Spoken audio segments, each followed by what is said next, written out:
You know what I've always found to be interesting? Mythology. Especially Greek, Egyptian, and Norse mythology. And I'm sure that a big part of that interest comes from growing up with Ensemble Studios' hit 2002 game, Age of Mythology, which highlighted the gods and stories of these specific cultures. However, I wanted to discuss the topic of mythology through the lens of theme parks, and by researching this video, I discovered a lot of extremely interesting, and for the most part frightening attractions that I don't think I would have learned about otherwise.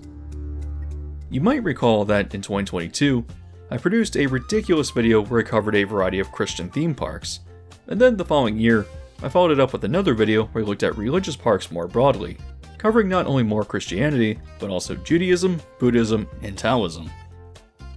Researching and writing both videos was incredibly interesting to me, and while I thought that I had covered most of what was out there, it was a recent suggestion by a channel watcher by the name of JS that brought about this video.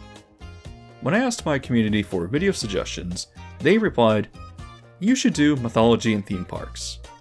You cover rides based on different mythologies around the world, like Greek, Norse, Egyptian, etc. Sort of a spiritual successor, pun intended, to your religion duology." At first I thought, well, that's an interesting idea, but what's really out there? I've been to Mount Olympus in the Wisconsin Dells, but while it's mostly a water park, it does have a good handful of wooden coasters like Pegasus, Cyclops, Zeus, and Hades, all of which are notable through how sketchy and rough they are. It's an interesting park, but the theming isn't really there. I then thought about how a few Six Flags parks have coasters named Medusa, which are not really themed at all, and then Europa Park has Poseidon, which is notable for being one of Mach's very few water coaster models. The attraction begins by taking you through the ruins of Troy, and the rest of the track conveys Odysseus' journey as he's antagonized by Poseidon throughout the story of the Odyssey. But while the theming elements are cool, there's just not actually any notable storytelling going on here. That then made me think of another water coaster, Journey to Atlantis at SeaWorld Orlando. But while it's a striking attraction with an interesting history, I've covered it before. The same applies with Poseidon's Fury at Islands of Adventure, which I discussed a few years ago in my Lost Continent retrospective, so I don't think that it makes much sense to cover the same ground again. However, the more I researched this video to see if it was a viable topic or not, the further I found myself in a bizarre world of incredibly interesting attractions that I never knew existed. Surprisingly, most of them are scarier, probably because we view the ancient world as a mysterious place. But I think there is enough here to continue the topic of religious theme parks, but still taking it in a completely different direction. So thank you JS for the suggestion, and let's get right into the intriguing and frightening world of mythological theme parks and attractions.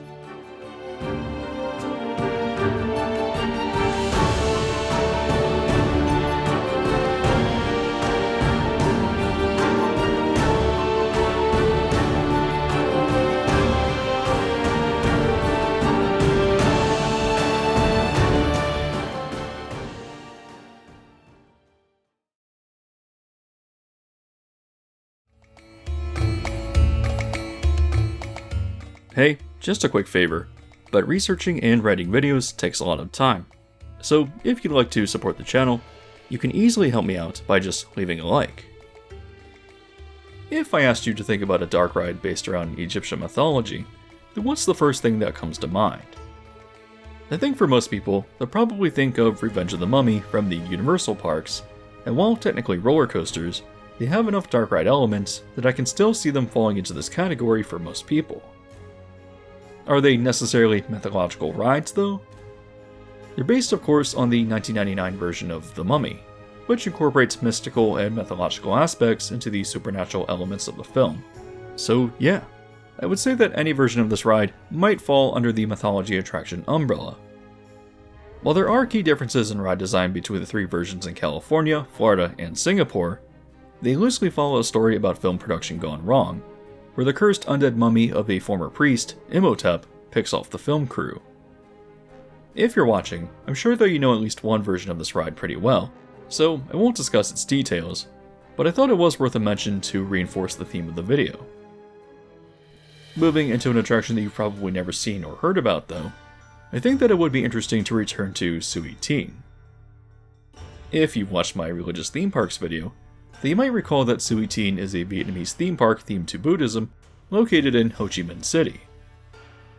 It's an incredibly intriguing but also bizarre place that I hope to visit someday, but besides its Buddhist theme, what makes the park so interesting is its collection of haunted houses and low-budget ghost trains.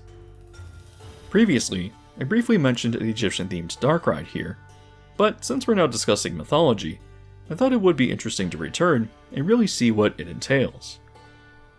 You begin by moving into the mouth of an elephant, which transitions into an Egyptian-themed room where attendants will scan your ticket. I'm not going to attempt to pronounce the name of the ride, but it essentially translates into Underground Tunnel, although according to the Suy Tien website, its English name is Journey to the Center of the Earth. Moving on, you walk through one of the world's strangest ride queues, first encountering these odd mannequins, posed among what I would guess is unlicensed digital Egyptian figures printed out and put up on the walls.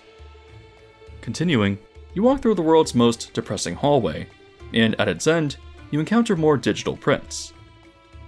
It's such a strange thing to find here, because the art style is like something that you would design for a AAA video game, where it's trying way too hard to look good, but ends up becoming this sort of generic digital slop. Its weirdness is what makes the ride already intriguing though, and on moving to the end of another hallway, you find yourself at the load station, where some sort of generic bench vehicle awaits you. As the ride begins, you move into the dark, and spend a good amount of time in this haunted cave, where skeletons dangle and sway as if cursed. There are some other horrific and ghostly figures in this segment, although I have no idea what they're intended to be.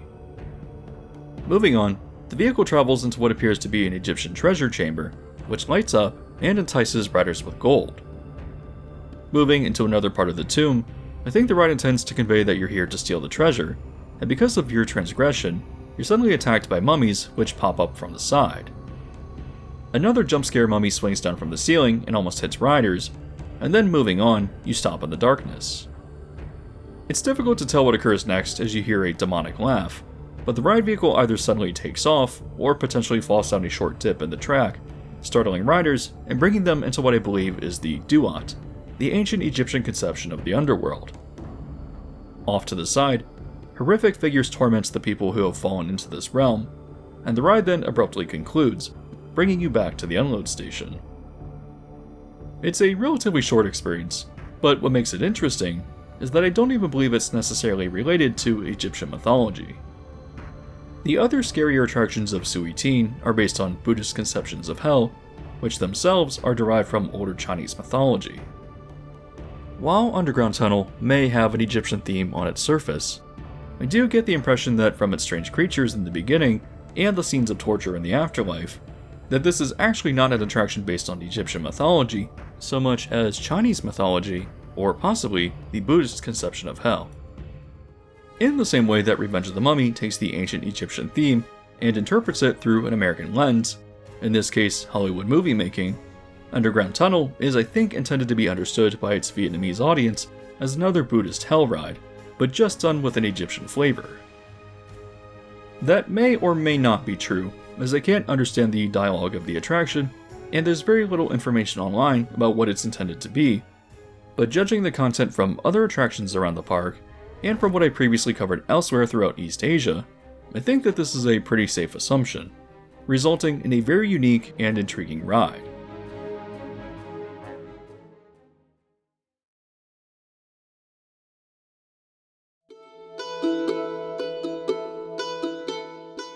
Of all ancient mythology, the stories and legends of the Greeks are probably the most famous in the West, and surprisingly, I think it's actually quite underrepresented throughout theme park attractions.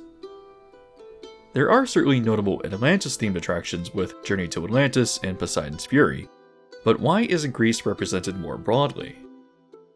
Well, researching this video was a great opportunity to discover something new, and I was guided towards Terra Mythica, a park located in Benidorm, Spain. Opening in 2000, the park is themed to the ancient world, containing the lands of Egypt, Greece, Rome, Iberia, and the islands, an area broadly based on Mediterranean myths and legends. Terra Mythica seems to have a lot of fun theming with its buildings and live entertainment, but its attractions are otherwise mostly coasters and flat rides with ancient and mythological themes.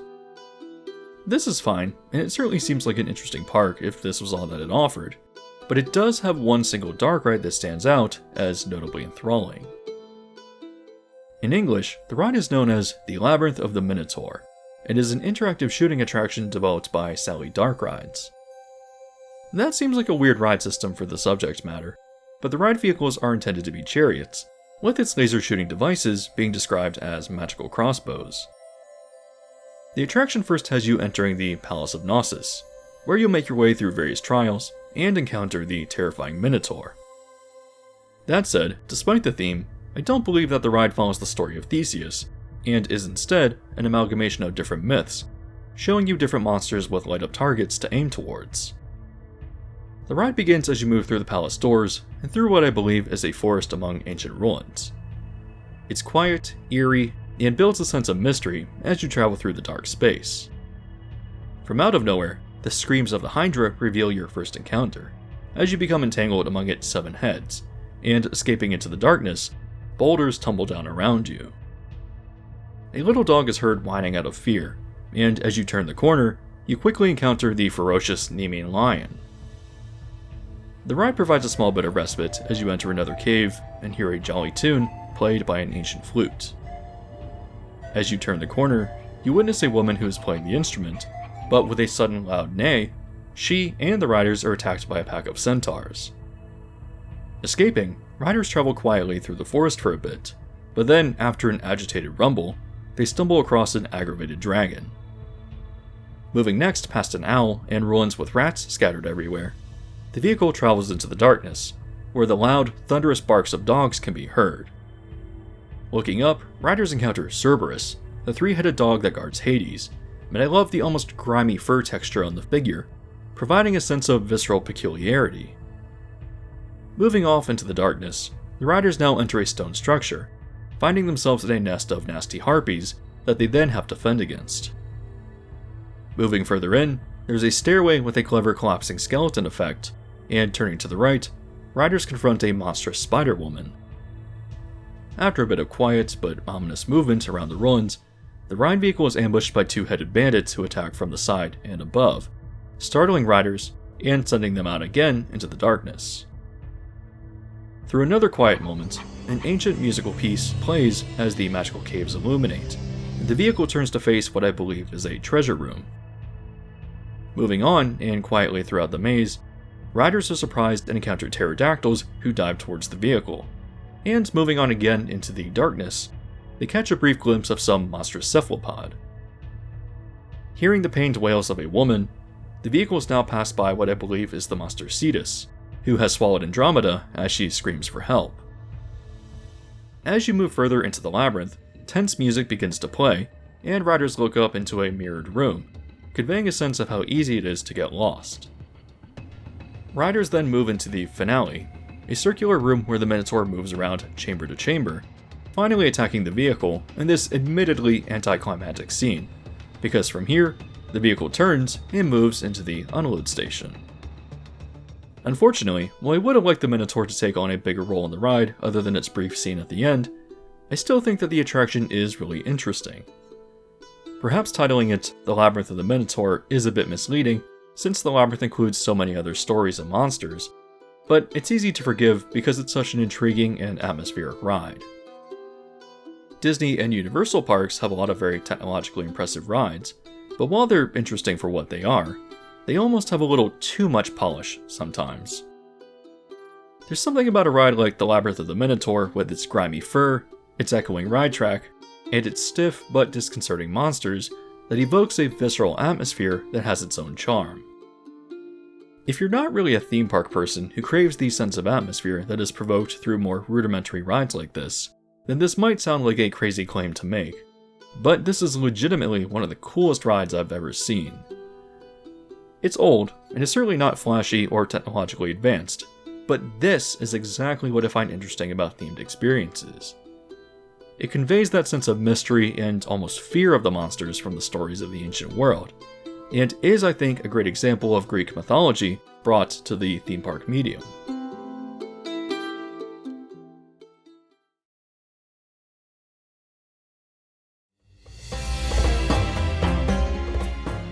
Returning to the subject of ancient Egypt and its mythology, there are actually a good handful of rides that I think are all worth briefly highlighting. First, there's Flug des Pharao, or Curse of the Pharaoh at Belantis, a park in Leipzig, Germany. It's an interesting looking flume ride that has you dropping out of a pyramid, and has a notable whirlpool element that I haven't seen done before, but there's not much in terms of storytelling here. As you move into the pyramid, there is an animatronic figure of an archaeologist who is excavating the site, and there is some dialogue that conveys a curse in the tomb as you stare at this Egyptian death mask. But the ride never really touches Egyptian mythology, so I'm not sure if it fits the theme, although I still think it's an interesting ride. Moving next to Gardaland near Lake Garda in northern Italy, the park used to contain an attraction that in English was known as Valley of the Kings. Opening in 1987, the slow-moving dark ride took riders on an expedition where they witnessed the excavation of Pharaoh Tutankhamun's tomb. Subsequently, the arrogant plunder of the pharaoh's resting place results in the release of a curse, and the ride became quite intense as Tutankhamun took his revenge. It's difficult to understand the exact story beats of the attraction because I can't find a translation or synopsis, but regardless, it looked very well designed and atmospheric. The attraction closed in 2008, but reopened the following year with a retheme known in English as Ramses the Awakening. The new attraction recycled a lot of the old sets, but equipped the vehicles with laser blasters and turned the ride into a target game. I have no idea what's going on here, and I can only describe this as Egyptian-themed Terminator.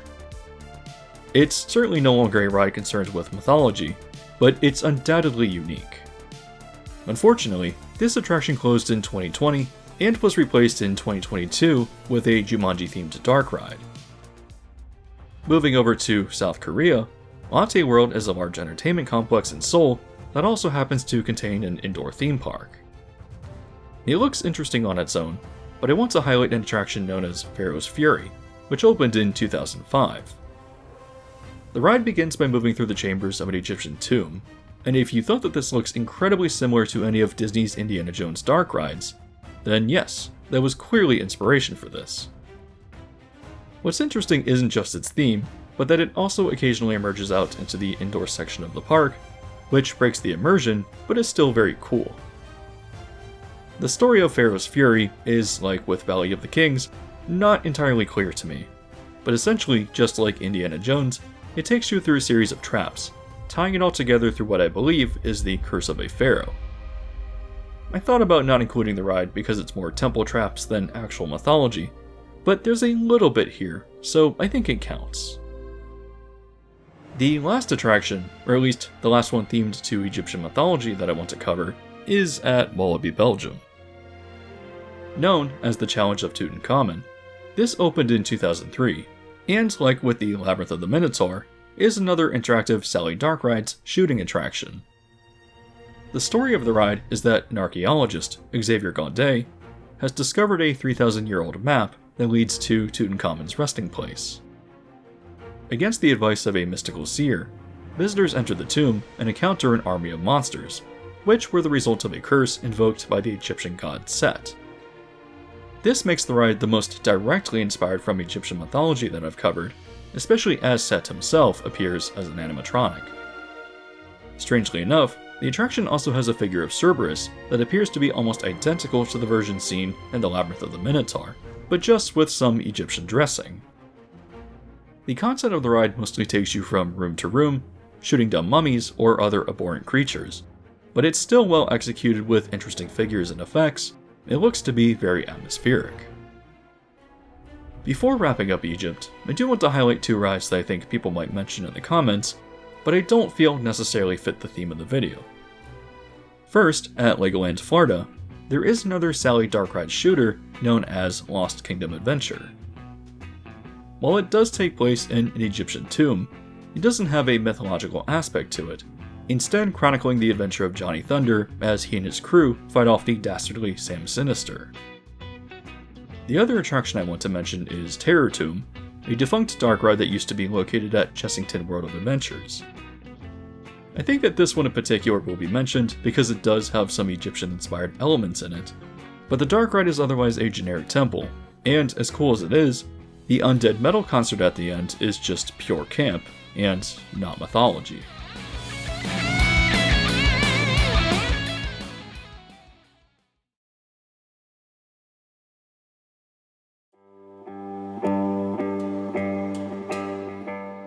I always thought that it would be interesting for Epcot to have a Greece pavilion with a ride relating to mythology, and part of that reasoning is that I have always liked Maelstrom. It certainly wasn't a perfect ride, and is often remembered as being a stronger attraction than it actually was, but while not entirely concerned with the subject of mythology, it still had some notable scenes that contribute to the theme of the video. If you were fortunate enough to have ridden it, you might recall how on the initial lift hill, you're spoken to by a manifestation of Odin, who takes you back in time to the era of the Vikings. After a few brief scenes, your longboat wanders into the marsh and encounters both a Nonkin, who rises from the water, and a three-headed troll who confronts you as an intruder. Casting a spell, he sends your boat backwards, moving past a scene with polar bears, and the boat then comes to a stop on a switch track where you encounter what I believe is another Nonkin. Falling forward, riders emerge out into modern Norway, or at least from the time the ride was built, 1980s Norway. Maelstrom was a charming but incredibly strange attraction that I've covered before, and while it was short, it wasn't completely themed to Norse mythology. It at least had some moments that I think contribute to the theme of the video. While also another attraction that I've covered in a separate video on Blackpool Pleasure Beach's dark rides, Valhalla certainly counts towards the mythological ride category as well. Embracing a dark Norse mythology theme, this notorious flume attraction has you board a longboat where you encounter the supernatural side of the Vikings. You'll meet characters like the ferocious Fenrir, encounter monsters of the Norse, and experience the chills of Fimbulwinter, the harsh season that precedes Ragnarok. It's an incredible looking ride, and I encourage you to check out the video where I covered it, but with its mention, this wraps up what I could find on mythological attractions. To my surprise, the Labyrinth of the Minotaur was the only attraction themed to Greece that either wasn't a roller coaster or was somehow tied into Atlantis. It's an enchantingly atmospheric and unique attraction that I would like to experience one day, and is all the more appealing since Greek mythology is so underrepresented in the industry. Other than Maelstrom and Valhalla representing Norse mythology though, I was surprised by how popular ancient Egypt and its mythology was, with its content far exceeding anything else that I could find. I suppose that underground tunnel at Suitin could potentially be a Buddhist hell ride disguised with an Egyptian theme, but regardless, Egyptian mythology still seems to be represented very well. I'm sure that there are attractions that I missed, representing both the civilizations I covered and potentially others that I didn't, so if you know of anything interesting, please let me know. As always, videos like this take a lot of time to write and research, so if you'd like to support this video and the channel, you can do me a favor by just leaving a like, and if you haven't hit the subscribe button with bell notification yet either, you can also do so now to be alerted to new videos as they're released.